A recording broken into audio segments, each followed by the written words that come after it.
Good afternoon, everyone. To speak on an important aspect of our society, that is talking about how do we communicate our research findings to the society.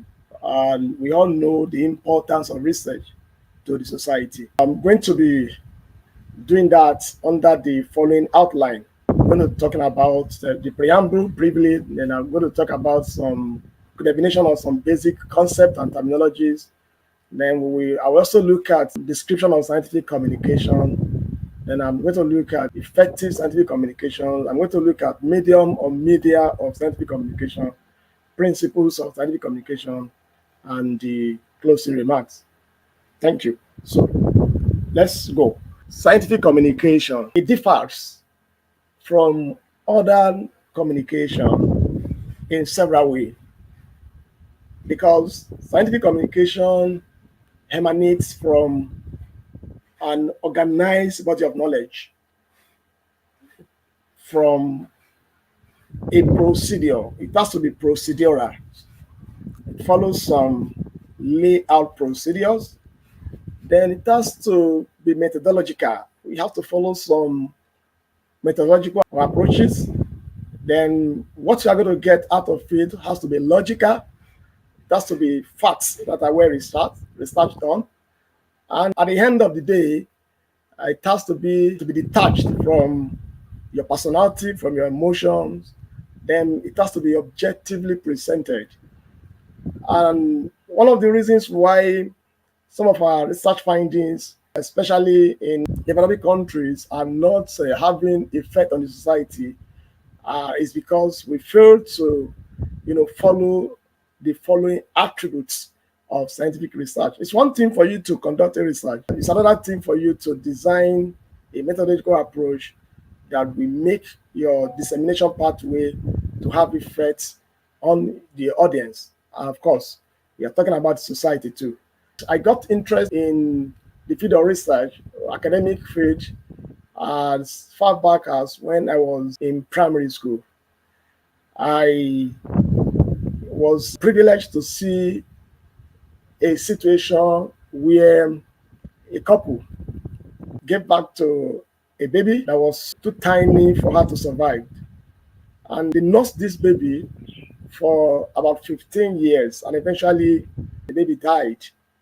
And the death of that baby was attached to some cultural issues in society. Probably they never wanted the couple to have a child. And as a young child, I believed strongly in what they said.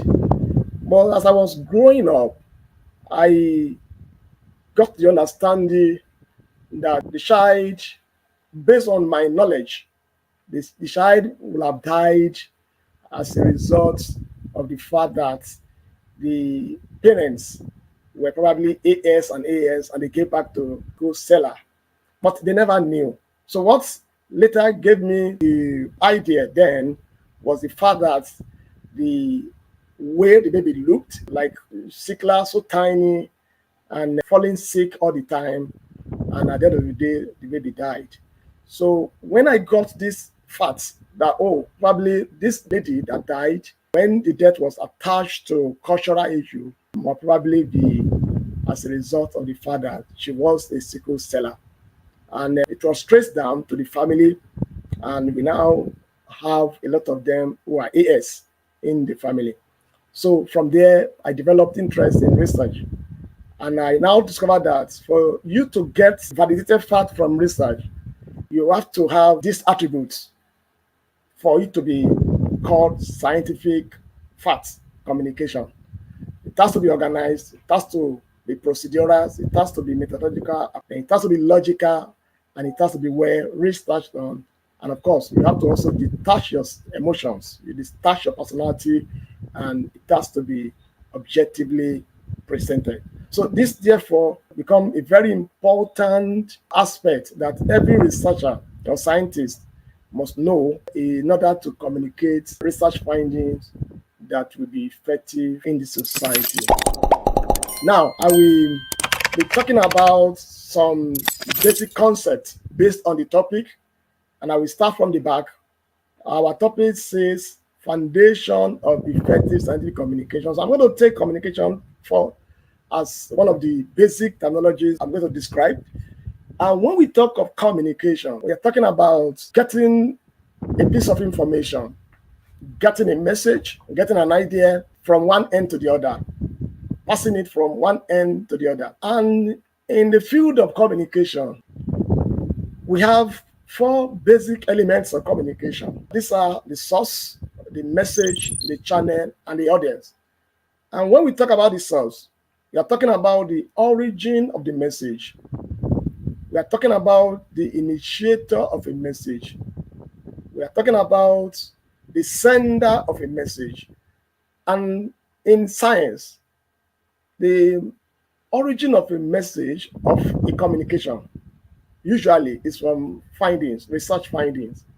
So therefore, for you to have an important fact, validated fact, facts that will not be seen as rumor, fact that will not be seen as jargon, then it has to emanate from a source that is validated, a source that is genuine, a source that is well laid down. So therefore, a source of a message is very important, critical to having a message you are going to send to the audience. So if the source is faulty, definitely you are going to get a faulty message from the research. And even if you are using the best channel, appropriate channel to disseminate it, of course, your audience will get the wrong information. And therefore, we must be very careful and the way we go about our research. If you want our research to have significant impact in society. And that's why today, whenever I have opportunity to speak to colleagues and fellow researchers, when we conduct research, there are a lot of things that we do in research that normally affect the message of our research. For example, some of us, we have attained PhD level, we are professors, we are senior researchers, principal researchers, and we want to train students. And we will forget our status and give an undergraduate student that ordinarily we are just introducing into research a very bogus research topic with a very complex model, and you expect to get a good message from it. No. And we should also have it at the back of our minds that some of us, we go ahead and state 5, 6, 7 objectives to be achieved in a research. We should have it at the back of our mind that it requires a lot of resources, it requires a lot of time for us to achieve an objective.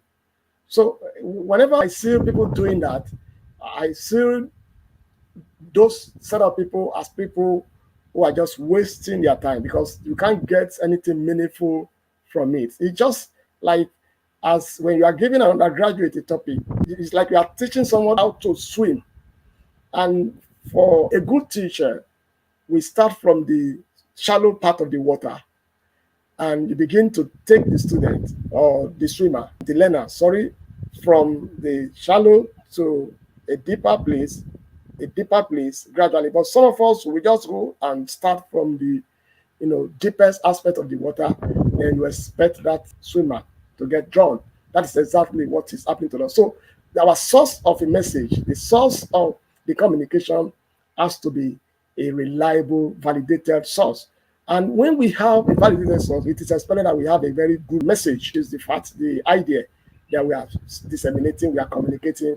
And of course, we should also consider the channels to be used. We look at the appropriateness of the channel, and we also look at the status of the audience, which we are going to talk about that later.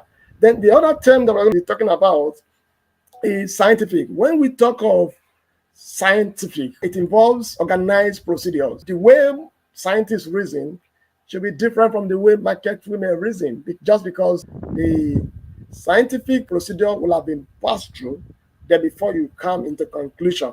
So the procedures will inform your findings that you are going to disseminate to the society. So therefore, when you talk of science, it involves an organized procedures to get a result.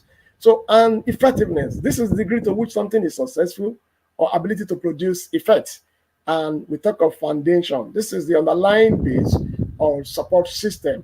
So these are technical terms that are related to the topic that we are trying to study. Description of scientific communication.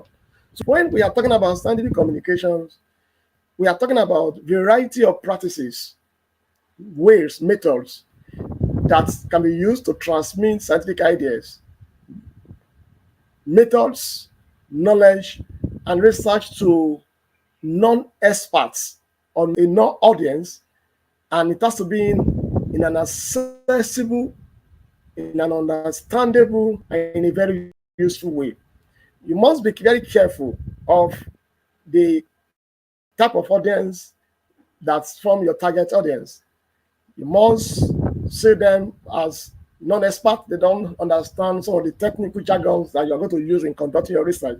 Then you must be able to break it down. Let them have access to it and let them also understand it.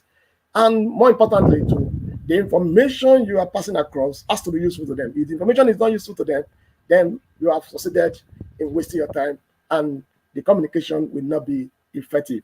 And when you also talk about scientific communication too, it's a wide range of activities that connects science with society, just as the situation scenario I described when I was in primary school in those days. Now we now discover that parents or young couples, they have to carry out tests to know the status of their genotype, and a lot of people have been able to avoid falling into that trap of giving back to sickle cell because of the scientific findings that are coming from a reliable source. Then when we talk of this scientific communication, a scientific communication, we start from quality research using repeatable methodology. Repeatable. You have to lay down a research that is well done, well laid out research.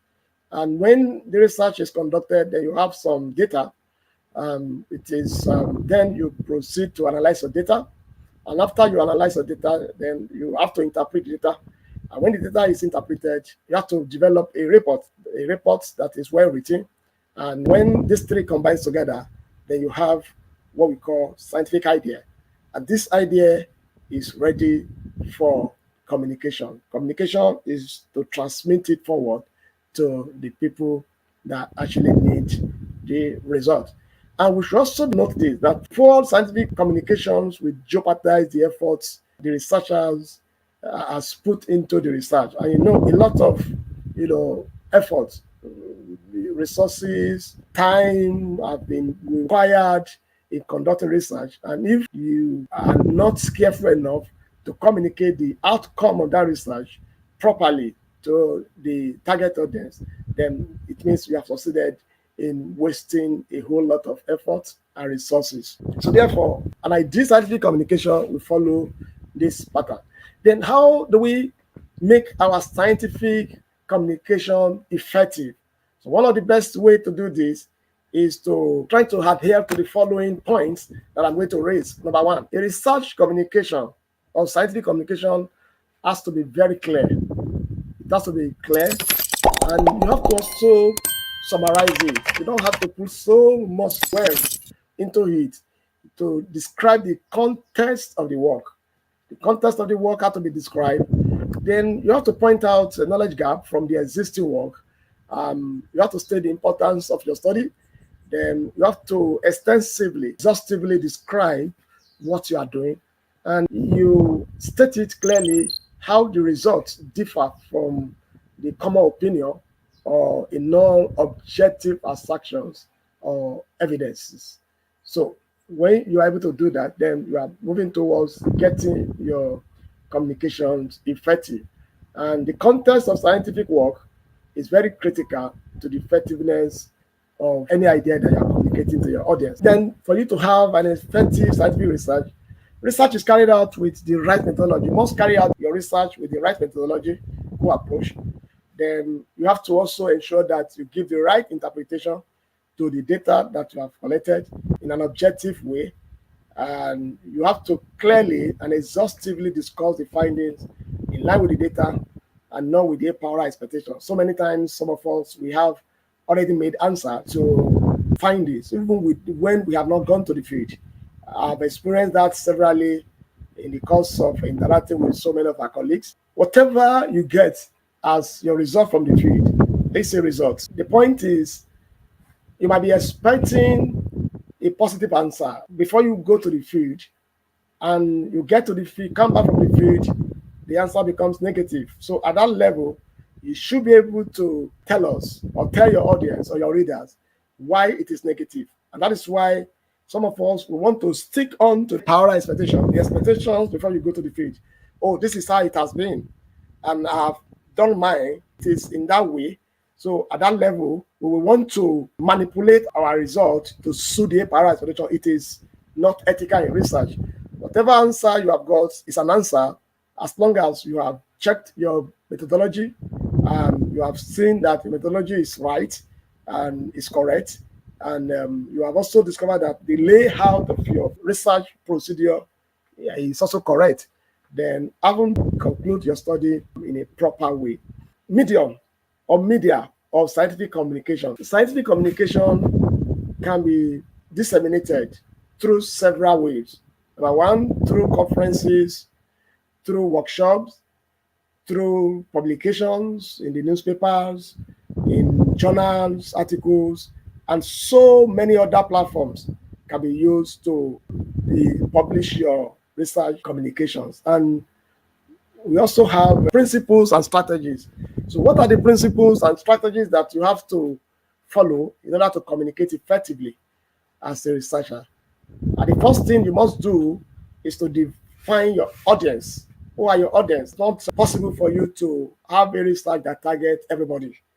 You must have a particular audience, particular group of people that you want to disseminate information to. Then you must also ensure that your research is properly structured and your report is structured along that side. Then you must visualize your data. You must write in a clear language using a very concise way to write it. Then you must also use evidence. Then ethical adherence, you must adhere to ethics of research. For example, avoid plagiarism and other form of malpractices associated with research procedures. Then you must emphasize key points and be concise and brief. And lastly, you must stay updated. You must be current. There are a lot of procedures that are being updated every time. So you must ensure that you use the updated procedures, not the outdated one. And by this, the publication of your manuscript is guaranteed in a high impact journals. In conclusion, scientific communication is a skill that everyone can develop. And when you have the skill, you can equally improve on it continuously through reading, through collaborations, and so many others. And we should also know that scientific communication comes from a well-researched articles.